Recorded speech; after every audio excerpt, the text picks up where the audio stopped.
Hello guys and welcome to today's video. In today's video we are learning about the little bug who could. Joltik is a little guy who got the Big Bag Raikou banned because it can accelerate 2 lightning energy and 2 grass energy onto your field with one single attack. And despite that, Joltik doesn't see a ton of play even though lightning spread is still pretty good, especially if you pair Joltik with Regieleki. So that is the deck I am playing today. While my opponent here is playing a special whales, but not just any ordinary special whales with Vitality Spring Blastoise, flooding 6 energy onto his board, including Reversal, Splash, and Wash, and running the Swampert that you can discard 1 card during your turn and draw 3 cards. That is a powerful and threatening combo, and we'll see how well the special whales can negate the spread damage from my spread deck. Now I do get a mulligan here, and I start with my precious little Joltik boy, while my opponent is going first. I have a Regieleki already on my bench, which is crazy strong. My opponent only gets to attach 1 energy before passing to me, and it is my goal to get my board as set up as much as possible, and with Level Ball I can potentially do that. Since my Electabuzz is only 70 HP, I can set up both Regieleki and Electabuzz this turn. Those are the 2 main attackers in my deck and the 2 targets my Joltik really wants to hit. So having this fall into place feels like fate for me. Now my opponent is in deep trouble here. If he does not find another Pokemon, I will be able to manual retreat and destroy his board with a single Tera Spark, which is absolutely terrifying, and for the sake of this video, I hope he finds more. I end my turn with a Joltik charging up my board, putting 1 grass and 1 lightning on both of my Pokemon. Now here's a little funny thing about Regieleki. Its attack reads you discard all lightning energy from it. So I can keep the grass energy on my Regieleki and just use a double Dynamotor to power up Regieleki again and again.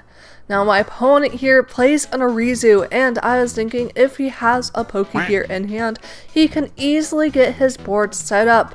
Now my opponent here is looking at his deck, seeing what pieces are missing and what pieces are available.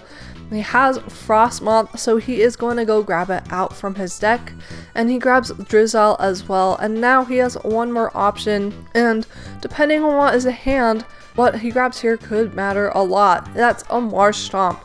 Got a whole bunch of stage 1s to hand, so let's see if he's able to get out of this tricky situation, or I basically have board wipe if I have a single energy out next turn. My opponent here uses Call for Family, which is the reason why he plays this Nom in particular. Call for Family here acts as a single nest ball, which means if he gets something slightly chonky, my Regieleki won't be able to board wipe him next turn, and that is a Citadel coming out. I start off my turn by playing Professor's Letter, letting me grab both a grass and lightning energy. I also have Quick Ball in hand, and I decide to play it, sacking grass energy, going for the Mapeko, since I see the Torment here as a very valuable asset. If he's able to get the Citadel powered up without a Wash energy, I can continuously shot off his Cititan while powering up my board. Of course, Cititan also has a second attack that does 50 damage, so it could stall for a turn if I am lucky. And here I play a Marnie. Look at that beautiful rainbow Marnie, much better than the super damaged one we can't play for legality reasons. Now, off of this hand to 5, I find Mareep and the Golden Flaffy Boy as well, and I bench the Zapdos to give me a little bit of extra pressure. Now, I already attached for a turn, otherwise I would slam down that Speed Lightning energy, and I manual retreat, going to Regieleki, sacking just the lightning energies to take KO and do 40 damage to my opponent's Citadel. Now here, I know the Marnie gave my opponent a potentially better hand, and I'm not too thrilled about that. My opponent here plays an Irida. With Irida, he could easily go for Buddy Buddy and Articuno or something, so we can fully set up his board. Or he could go and grab Adventure Bag, I guess. Adventure Bag will let him grab that Floatstone to retreat and go into the Articuno he's going to grab here. Since Articuno ability prevents Gust on bench, since it prevents effects of supporters done to his bench Pokemon when it is in the active spot. He also goes for TM Evolution here, which I don't necessarily agree with, but the Floatstone here looks pretty nice for him. He plays Brooklet Hill here as well and is able to get another bench Pokemon out. And if he gets something like a Squirtle out and has a single energy in hand, my opponent can easily go for TM Evolution on that Articuno this turn, and that is a path I see him going for. And that would be pretty scary. I have a Regieleki now stuck in the active since I don't have a Air Balloon or Floatstone on it. And I don't necessarily have my Electivire too, because, little fun fact, my Electivire is a prized, which kinda always sucks. It feels like it always happens in the Lightning deck. And with my Electivire being prized, I can't put up as much pressure as I want on my opponent's board. Meaning I need to figure out another way to attack, whether that is the Zapdos, or figuring out how to Dynamotor and Manual Attach and switch in one turn to swing with Regieleki once again. My opponent benches an Alolan Vulpix, puts his Floatstone on Zotottle, and realizes maybe he should have not popped the Adventure Bag right away, since he may not be going for the TM Evolution attack this turn. Instead, he goes into Vulpix and goes for the Beacon attack. Beacon lets him get 3 Pokemon from his deck and go into his hand, so unless I disrupt my opponent's hand, he will have a handy time setting up his board, and with that he goes for Squirtle and Drizzle, and they both go into his hand.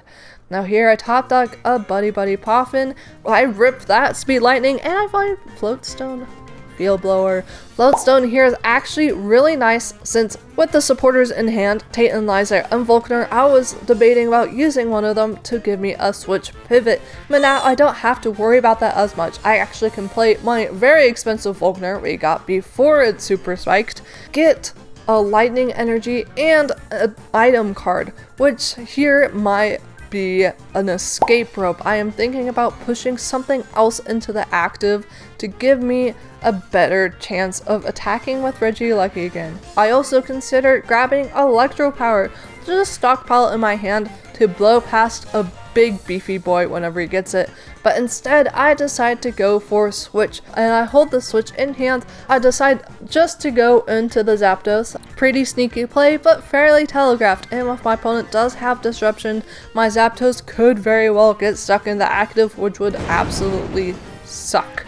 So let's see if that does in fact happen. My opponent starts off his turn with a Brooklet Hill, and my opponent uses Brooklet here to scout his deck. He considers briefly going into the Wailord, but decides against it, and just benches the Squirtle and evolves into his Drizzle to go grab a supporter card Iono here, which really sucks because my hand was pretty stacked. With a Titanizer and a switch card in my hand, I would have been able to switch and shuffle and draw 5 new cards, but now my hand is getting disrupted. That's what happens when you telegraph that you have a switch in hand. And with an energy attachment and TM Evolution, my opponent also gets to use his TM Evolution attack this turn to evolve into a Wartortle and Titan, as long as he doesn't draw into them. My opponent gets 6 fresh new cards, including Lake Acuity, a beautiful Inteleon he can rip next turn, and a Frostmoth. That Lake Acuity reduces damage by 20 to any Pokemon that has a water energy attached to them, so whenever I do rip my Regieleki, if I target Pokemon without water energy on them, I still get to do the 440 damage snipes. Well, the Wartortle here does have an ability, which is Solid Shell, reducing damage by 20, and my opponent ends his turn, TM Evolution, to Titan and Wartortle into play.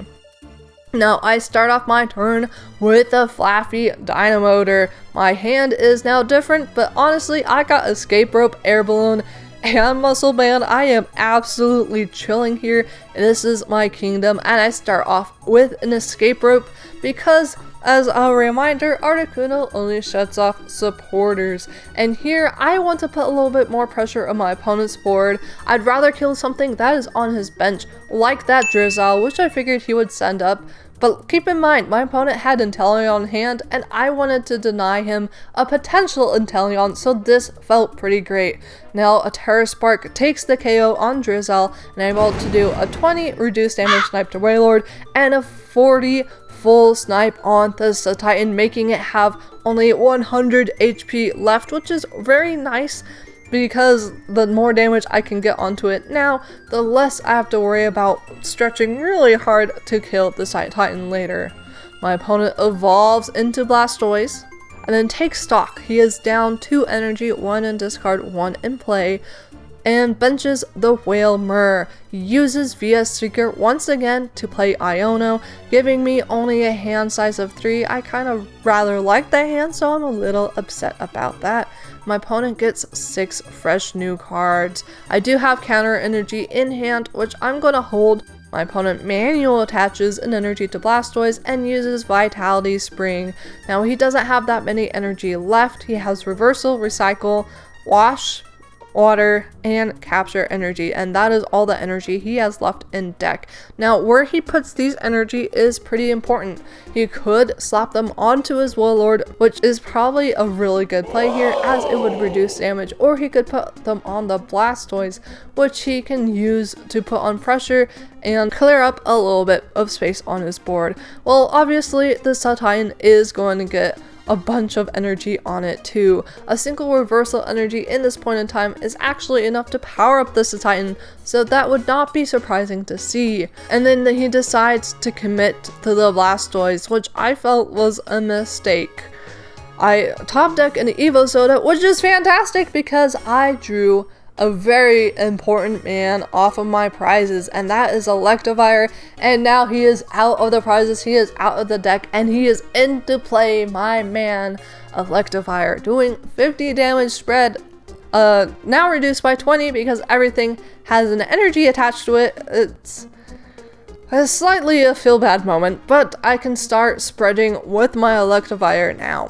And I do have a couple of stadiums left in my deck. If I so find one, I can remove that like a cutie. But for now, I go into my Electivire and I start swinging because it doesn't have to sack energy every turn to attack, which is a feel-good moment. And because of weakness on the Articuno, he does 100 damage reduced by 20. My opponent Guzma's up my Flaffy right here. I really wanted that Flaffy online, I'll be completely honest. He was gonna recharge up my Regieleki, so I am very upset to see this targeting. My opponent Field Blowers off my Float Stone, which I had Air Balloon in my hand a couple of times, but I decided to hold it to prevent me from getting stuck in a scenario just like this. I top deck Dynamo, and I immediately bench it because it's a free retreater, which I have just barely lost, and because getting an electric up to have Dynamotor would feel very nice since he just killed my only Dynamotor on board. And then I use my attack to spread damage once again to my opponent's board, picking up a cheeky little KO on Articuno. And Titan swings, taking another KO. Now here, Titan is basically a big giant bowler rolling through my entire field, and I basically need to figure out how to power up my board, clean up a couple of last prizes to guarantee that I can win. And I decide here to attach an energy to Morpeko so I can Spark or Torment if needs be to buy myself a little bit more time. I also play Super Rodding back in, Electivire line, and a single Grass Energy, because what if I do have to go into my Joltik and use the Jolting Charge attack to power up my board? So I get that Joltik live again to power up something like a potential late game Electivire and put it into my deck. And I also have Hex in hand.